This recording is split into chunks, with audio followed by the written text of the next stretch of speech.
এই মহিলাগৰাকী আচলতে ক'ত ঘৰ মই নাজানো, ক'ৰ মানুহ এখেতে মই নাজানো, কিন্তু এখেতে যিখিনি কথা ক'লে একেবাৰে সঁচা কথা কৈছে। আৰু এখেতে বৰ বেয়াকৈ মুখ্যমন্ত্ৰীক বৰ বেয়াকৈ ধুই দিলে আৰু বহুত বেয়াকৈ গালি পাৰিলে। আৰু যিখিনি কথা কৈছে একদম ৰাইট কথা কৈছে। কিনো ক'লে আচলতে এইখিনি আপোনালোকক মই দেখাবলৈ লৈছো। লগতে এই মহিলাগৰাকীয়ে তিনিজনীকৈ মহিলাক ইমান বেয়াকৈ কৈছে, নিশিতা গোস্বামী, অমৃত প্ৰভা মহন্ত আৰু শ্যামকানু মহন্তৰ পত্নী, তিনিওজনীকে কিন্তু বৰ বেয়াকৈ ধুইছে। কি ক'লে মহিলাগৰাকীয়ে বা এই মুখ্যমন্ত্ৰী বা এই বাকী মহিলাকেইজনীক আপোনালোকে শুনক। দক্ষ আমাৰ মুখ্যমন্ত্ৰী, কাৰণ আমাৰ মুখ্যমন্ত্ৰী হ'ল সৰ্বগুণী। মুখ্যমন্ত্ৰী নাই ক'ত ক'ত, সকলোতে। আৰু তেওঁ 100ৰ ভিতৰত কিন্তু 99টায়ে মিছা কথা কৈ পেলাইহে দক্ষ হয়। তাৰে এটা উদাহৰণ মই আজি আপোনালোকক দিম। আপোনালোকে সকলোৱে গম পায়, বাৰে প্ৰতিনো এইবিলাকৰ ওপৰত কিমান কথা ক'ম, তথাপিও মই কৈছো শুনক। আপোনালোকে সকলোৱে গম পাই আছিলে জুবিন গাৰ্গৰ পোষ্টমৰ্টম ৰিপৰ্টৰ কথা। এতিয়া ক'বলৈ গ'লে পোষ্টমৰ্টম ৰিপৰ্টৰ কথা মুখ্যমন্ত্ৰীয়ে কি কৈছিলে আপোনালোকৰ মনত নিশ্চয় আছে। আৰু ছিংগাপুৰৰ যি ৰিপৰ্ট আছিলে, সেই ৰিপৰ্ট কৈছিলে কি যে আদালতৰ দ্বাৰস্থ হ'ব লাগিব, তেতিয়া আমি ৰিপৰ্টসমূহ চাব পাৰিম, নহয় জানো। তাৰ পিছত আহি গ'ল জিএমচি ৰিপৰ্ট। দহাকাশ যোৱাৰ পিছতে পৰহি দিনাখন গৈ পেলাই দিবলৈ গ'ল SIT। তাৰপিছতে কি হ'ল, গৰিমা গাৰ্গে ৰিপৰ্ট নাচালে, পঠাই দিলে। তাৰ আকৌ পিছ মুহূৰ্ততে গৈ পেলাই বোলে কলেজীয়া বন্ধু বুলিহে তেওঁ গৈছে দেই, অকল ব্যক্তিগত কথাহে পাতিছে, তাৰ বাদে মুখ্যমন্ত্ৰীয়ে বেলেগ কথা পতা নাই। আমি বাৰু চাবলৈও যোৱা নাই, কিন্তু তেওঁ নিজ মুখেৰে আহি পেলাই নিজে মানে বেলবেল কৰিছে। কাৰণ কিছুমান কথা কয় নহয়, নিজৰ মুখতে কিছুমান কথা ধৰা পৰে। তেওঁকতো কোনেও প্ৰশ্ন কৰা নাছিলে, তেওঁ নিজে কৈছে মই ব্যক্তিগত কথাহে মই পাতিছিলো, কাৰণ কটনত একেলগে পঢ়া কিবা কিবি এখন ঢেৰ কৈছে।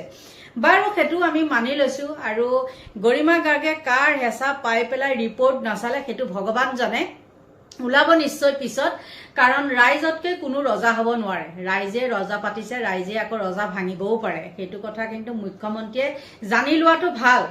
আৰু তেওঁ এইকেইদিন জুবিন গাৰ্গৰ এই মৃত্যুৰ ক্ষেত্ৰত যিমানখিনি যি কৰি আছে আপোনালোকে সকলোৱে গম পাইছে। ধৰিব লাগে কাক আৰু ধৰিছে কাক। মোৰ মতে কিন্তু কি কয়, এই এতিয়া কোনোবাই চিৰিয়েল কৰা ছোৱালীকো মই ধৰি নি পেলাই কিবা কিবি মানে জেৰা কৰি থকা শুনিছো বা দেখিছো নিউজবিলাকত। আৰু মইতো নিউজবিলাক চাইহে কথা কওঁ, নহয় জানো।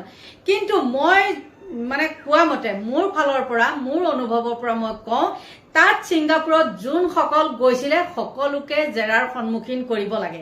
কিন্তু সেইটো নকৰি পেলাই আমি কোৱাৰ পিছতে সেই শ্যামকানু বাহি কানু সেইটোৰ মানুহজনীক তেনেকে হেৰি কৈছে, কিবা অনিতা ডেকা মহন্ত নেকি, তেওঁক জেৰা কৰিছিলে। আৰু আজি তেওঁ এনেকুৱা এটা ফটুৱা মাইকী, এনেকুৱা কুটিল হাঁহি এটা মাৰি আহিছে, ওচৰত যদি পালো হয় একদম মানে কি কলো হয় নহয়। আৰু বহুতখিনি কণ্ট্ৰল কৰি কথাটো ৰাখি থৈছো, কিন্তু ইমান নীলাজ মাইকী মানুহ কতোৱে দেখা নাই। কি হাঁহি, তাই মানে হাঁহিটো এনেকুৱা মাৰিছে যে চাহ মই জিকি আহিছো, মোৰ কাম হৈ গৈছে, তেনেকুৱা এটা হাঁহি মাৰিছে। আৰু মই আপোনালোকক প্ৰথমতে সেই হাঁহিটো দেখাই লওঁ, চাওকচোন। কি ক'ব বিচাৰিব এই মুহূৰ্তত? বাইদেউ কি ক'ব বিচাৰিব এই মুহূৰ্তত?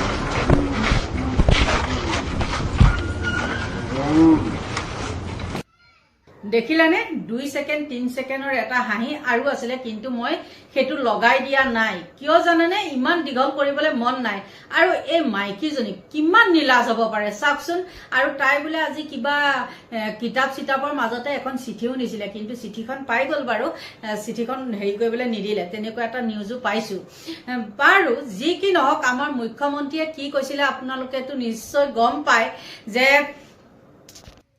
ফোন এটা আহি গৈছিলে কাৰণে কাটি দিবলগীয়া হ'ল যি কি নহওক তেওঁ কিতাপৰ মাজতে কিনো প্ৰেম পত্ৰ নিছিলে ভগৱান জানে কিবা 2 নম্বৰী কথা চাগে হেৰি কৰি দিছে মানে লিখি নিছিলে কিন্তু সেইখন নিবলৈ নিদিলে বুলি কৈছে এতিয়া কিমান দূৰ সঁচা মিছা সেইবিলাক ভগৱান জানে আৰু কিন্তু তেওঁ হাঁহিটো দেখি এটা বহুত 2 নম্বৰী হাঁহি যেনো লাগিলে আৰু যিজনী মাইকীয়ে নেকি মানুহ মৰা খবৰটো পাই হাঁহিব পাৰে তেন্তে হলে এই মাইকীজনীয়ে ভাল এটা মানে যেতিয়া খবৰ পাই নহহাকে থাকিব জানো গতিকে মাইকীজনী কথাটো কলো আৰু এতিয়া আহি গল আমাৰ মুখ্যমন্ত্ৰী কথা তেওঁ সিংগাপুৰৰ যি ৰিপৰ্ট তেওঁ আপোনালোকে সকলোৱে গম পাই কৈছিলে কি আদালতৰ দ্বাৰস্থ হ'ব লাগিব কিন্তু কি কৰিলে জানেনে আজি তেনেকুৱা এজন সচেতন ব্যক্তি যি দলৰে নহওক কিন্তু দেই মই বৰ্তমান কোনো দলৰ লগত নাই মোক দলৰ কথা বৰ্তমান জুবিন গাৰ্গৰ যি পৰিস্থিতি এই পৰিস্থিতিত মই একেবাৰে ৰাজনীতি ঘৃণা কৰিছো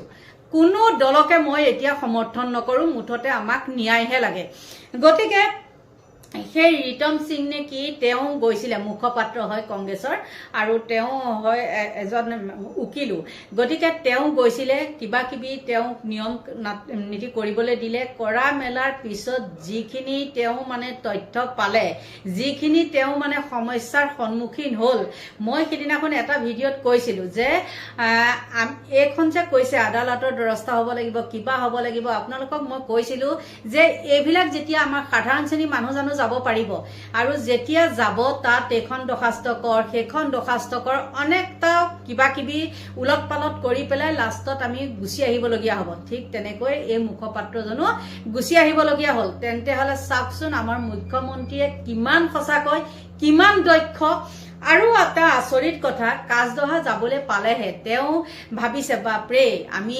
পইচা দিও ইমান মানুহ আনিব নোৱাৰো কিন্তু জুবিন গাৰ্গৰ মৃত্যুত কিমান মানুহ হৈছে তেওঁ মাথাই কাম নকৰা হৈছে আচলতে আৰু তেওঁ কি কৰিছে আজি কিবা হেৰিৰ মানে আঁচনি আৰু আঁচনি বুলি কৈছো আৰু 1250 টকাকে প্ৰথমতে এটকা দি লৈ কিবা কৰিলে তাৰপিছত আজি আমাৰ ইয়াত হয়তো চাগে মইহে নাই যোৱা নেকি দেই ঘৰৰ ভিতৰত চাগে মইহে আছো নেকি গুৱাহাটী মই মোৰ এৰিয়াটো কথা কৈছো গোটেই মানুহখিনিক নি পেলাই মানে আজি 1250 টকা দিয়াইছে সেইবিলাক আঁচনি পাইছে আৰু তেওঁ কবাৰ পৰা কিবা ভাষণ মাৰি আছে সেই ভাষণখিনি ৰেকৰ্ড কৰি আনি ইয়াত মানে এটা সাউন্ড বক্সত লগাই দিছে সাউন্ড বক্স বুলিয়ে কৈছো দে আৰু ডিজে মিজে এইবিলাক ক'বলৈ নাযাওঁ মই এইবিলাক বুজি নাপাওঁ গতিকে তেনেকে বক্সত লগাই দিছে আৰু আমাৰ মহিলাসকলে মুখ মেলি মেলি সেইখিনি শুনি আছে শুনিবই লাগিব কাৰণ 1250 টকাটো পাইছে নহয় জানো গতিকে চাওক কেনেকুৱা ৰাজনীতি আৰু মুখ্যমন্ত্ৰীয়ে যিমান বাৰ মানে হেৰি হওক মানে কি বুলি কয় যিমান মিটিং পাতক যিমান যি কৰক কিন্তু বিনা স্বাৰ্থত মানুহ কিন্তু কেতিয়াও নাহে কিন্তু জুবিন গাৰ্গৰ মৃত্যুৰ ক্ষেত্ৰত দেখাই দিলে বিনা স্বাৰ্থত মানুহ কেনেকৈ উবুৰি খাই আহিছে দিন ৰাতি পানী অকণ নাখায়ো গছৰ তলে বাঁহৰ তলে কেনেকৈ দিন কটাই পেলাই তেওঁ সৎকাৰ কৰিহে বহুত দিন এতিয়াও আছে তাতেই সৎকাৰস্থলীত এতিয়াও বহুতো মানুহ আছে আৰু তেনেকৈ তেওঁ সৎকাৰ কৰিছিলে গতিকে তেওঁ এনেকুৱা দুমুখীয়া নীতি গ্ৰহণ কৰিব নাপায় তেওঁ কাবাক বচাবলৈ বিচাৰিছে কিবা বিচাৰিছে সেইটো তেওঁ কেনেকৈ কি কৰে ভগৱান জানে কিন্তু এইবিলাক ক্ষেত্ৰত এনেকুৱা 2 নম্বৰী কৰিব নাপায় আপুনিটো নিজে কৈছিলে নিজ মুখেৰে কৈছিলে যে আপোনালোকৰ যেতিয়া মন যায় তেতিয়া ৰিপৰ্টসমূহ চাই আহিব পাৰিব কিন্তু সেই ৰিতম সিং গৈ পেলাই কি হ'লগে আপোনালোকৰ মাজলৈ মই আগবঢ়াই দিছো সৰুকৈ এটি ভিডিঅ' চাওকচোন মই মাননীয় মুখ্যমন্ত্ৰী হিমন্ত বিশ্ব শৰ্মা ডাঙৰীয়া আহ্বান যে কোনো ৰাজহুৱা পোষ্টমৰ্টেম মানুহে যদি প্ৰক্ৰিয়াৰ পদ্ধতিৰে যদি চাব বিচাৰে তেওঁ আহি CID অফিচত আহি আপোনাৰ দৰখাস্ত দি চাব পাৰে সেই প্ৰক্ৰিয়াত মই এজ এ কংগ্ৰেছ মুখপাত্ৰ নহয় এজ এ অধিবক্তা এজ এ ক্ৰিমিনেল লয়াৰ মই আজি সেই পোষ্টমৰ্টেম ৰিপৰ্ট মাননীয় মুখ্যমন্ত্ৰী ডাঙৰীয়া কোৱাৰ কথাৰ মতে মই আজি আহি চাবলৈ বিচাৰিছিলোঁ কিন্তু অহাৰ পিছত যেতিয়া মই ইয়াত CID অফিচত নিজৰ নথিপত্ৰ যেনেকৈ ID কাৰ্ড মোৰ বাৰ লাইচেন্স মই গোটেইখিনি দি মই কৈছিলোঁ যে ঠিক আছে মই মোবাইল একো ৰেকৰ্ডিং নকৰোঁ মই বাছ চাব বিচাৰোঁ কাৰণ মই ক্ৰিমিনেল লয়াৰ হওঁ মই পোষ্টমৰ্টেম ৰিপৰ্টৰ লগত মোৰ চোৱা মেলা মোৰ ডেইলি সেইটো হৈ থাকে সেইকাৰণে মই জানিব বিচাৰিছিলোঁ জুবিন গাৰ্গ ডাঙৰীয়াৰ লগত কি হৈছিলে জুবিন দাৰ লগত তাৰপিছত ইয়াত আহি মোক 15-20 মিনিট ৰখালে। তাৰপিছত ফোন গ'ল, ফোন কৰাৰ পিছত তেওঁলোকে আহি ক'লে যে মোক এটা DSP ৰেংকৰ অফিচাৰ এটাই আহি ক'লে যে ছাৰ চাওক, এতিয়া মুখ্যমন্ত্ৰী ডাঙৰীয়াৰ মুখৰ পৰাতো কথাটো ওলাই গ'ল, কিন্তু যিহেতু আপুনি এজন অধিবক্তা, আপুনি নিজেও গম পায় যে এনেকুৱা আইনী কাগজ যোনটো হয় এইটো পৰিয়ালৰ বাহিৰে বা ডিফেন্স বা আপোনাৰ কোৰ্টৰ থ্ৰুৱেদি আমি দিব পাৰিম, আমি এনেকে আপোনাৰ পুলিচৰ পৰা আমি এনেকে ৰাজহুৱা কৰিব নোৱাৰোঁ। এতিয়া মই যেতিয়া ক'লোঁ যে যদি আপুনি ৰাজহুৱা কৰিব নোৱাৰে, তেতিয়া মুখ্যমন্ত্ৰী ডাঙৰীয়াই কথাটো কেনেকৈ উত্থাপন কৰিলে যে কোনোবা আহি আপোনাৰ পষ্টমৰ্টেম ৰিপৰ্টটো চাব পাৰে। মই সেই মুখ্যমন্ত্ৰী মহোদয়ে কোৱাৰ কথা মতে মই আহিলোঁ। সেয়াই নহয়, আপুনি আগত যেতিয়া চাই এনেকুৱা হাই প্ৰফাইল কেছ যিমানো হৈছে, এনেকৈ মোৰ বিষয়তো যেতিয়া মোৰ এৰেষ্টটো হৈছিলে সেই সময়ত আমাৰ IG লেভেলৰ বা আপোনাৰ DIG লেভেলৰ এটা press conference, daily press conference হ'লে, য'ত পুলিচ প্ৰশাসনে গোটেই কি সিহঁতে ব্যৱস্থা লৈছে, ইনভেষ্টিগেশ্যন কেনেকৈ গৈছে, কোন পিনে গৈছে, কোন কোন নতুন সাক্ষীক ধৰিছে, সেইবোৰ কথা উত্থাপন কৰিছিলে আপোনাৰ পুলিচ প্ৰশাসন লেভেলত। কিন্তু ইয়াত আমি দেখা পাইছোঁ যে মুখ্যমন্ত্ৰী ডাঙৰীয়াই নিজে সেই আহি এটা প্ৰেছ কনফাৰেন্সত বহে। কেতিয়াবা তেওঁ কয় যে তেওঁ ফেচবুক লাইভত আহি উত্থাপন কৰিব, ফেচবুক লাইভত উত্থাপন কৰাৰ কথাৰ পিছতো তেওঁ নিজে আপোনাৰ প্ৰেছ বাৰ্তাত সেই কথাবোৰ উত্থাপন কৰে। কিন্তু আমি কেতিয়াও চোৱা নাই যে DIG বা IGP লেভেল যোনকেইটা প্ৰফেচনেল হয়, যেনেকৈ মই উকিল, মই প্ৰফেচনেল, সেনেকুৱা টাইপৰ মানুহ প্ৰফেচনেল আপোনাৰ ইনভেষ্টিগেশ্যন এজেঞ্চিৰ মানুহে কেলৈ আজিলৈ প্ৰেছ কনফাৰেন্স কৰা নাই। মোক কৈছে যে ৰজি কলিতা মেমে ক'লে যে যিহেতু তেওঁ তেওঁ আপোনাক কৈছে যে আপুনি আহি পষ্টমৰ্টেম ৰিপৰ্টটো চাব নোৱাৰে। এতিয়া সেই কথাটো ৰজি কলিতা মেম ডাঙৰীয়ানীয়ে নিজে আহি কেলৈ প্ৰেছ কনফাৰেন্স কৰা নাই, আমাক কেলৈ জনোৱা নাই যে পষ্টমৰ্টেম ৰিপৰ্টত তেওঁ টক্সিকলজি ৰিপৰ্টত বা ভিচেৰা ৰিপৰ্টত তেওঁ এনেকুৱা কিবা এটা মানে চেনচেচনেল কিবা এটা পাইছে, যাৰ ওপৰত ভাবিয়ে তেওঁ এই যোনটো 104 ক্ৰিমিনেল নেগলিজেঞ্চৰ পৰা 103 মাৰ্ডাৰলৈ গৈছে। কাৰণ এইটো পুলিচৰ কিবা এটা সাক্ষাৎ হ'ব লাগিব, তেওঁৰ ওপৰত এটা মানে আপোনাৰ চলিড এভিডেন্স তেওঁলৈ আহিব লাগিব। তাৰপিছতে আপুনি ইমান ডাঙৰ এটা পদক্ষেপ ল'ব পাৰে যে আপোনাৰ নট এমাউণ্টিং টু মাৰ্ডাৰ, মানে ক্ৰিমিনেল নেগলিজেঞ্চৰ পৰা আপোনাৰ মাৰ্ডাৰলৈ আহিলে বস্তুটো। কিন্তু তাৰ ওপৰত একো আপোনাৰ আপুনি চাব বিচাৰে যে পোৱা নাই। কথা মোক টুলুঙাৰ নিচিনা হৈছে, মুখ্যমন্ত্ৰী ডাঙৰীয়াৰ কথাবোৰ টুলুঙাৰ নিচিনা হৈছে, যোনটো প্ৰক্ষেপত আজি আপুনি চাব পাৰে যে মই আজি পষ্টমৰ্টেম ৰিপৰ্ট কানুনী যোনটো মুখ্যমন্ত্ৰী ডাঙৰীয়াই যেনেকৈ কৈছিলে সেনেকৈ সেই পষ্টমৰ্টেম ৰিপৰ্টটো চাবলৈ বিচাৰিছিলোঁ, তথাপিও দিয়া নাই। আজি মোৰ নাম ৰিতম সিং, মই কংগ্ৰেছৰ মুখপাত্ৰ আৰু মই অধিবক্তা আপোনাৰ গুৱাহাটী হাইকোৰ্টত। সেইটো নোৱাৰে, সেইটোৱে ডাঙৰ কথা, সেইটো নোৱাৰে।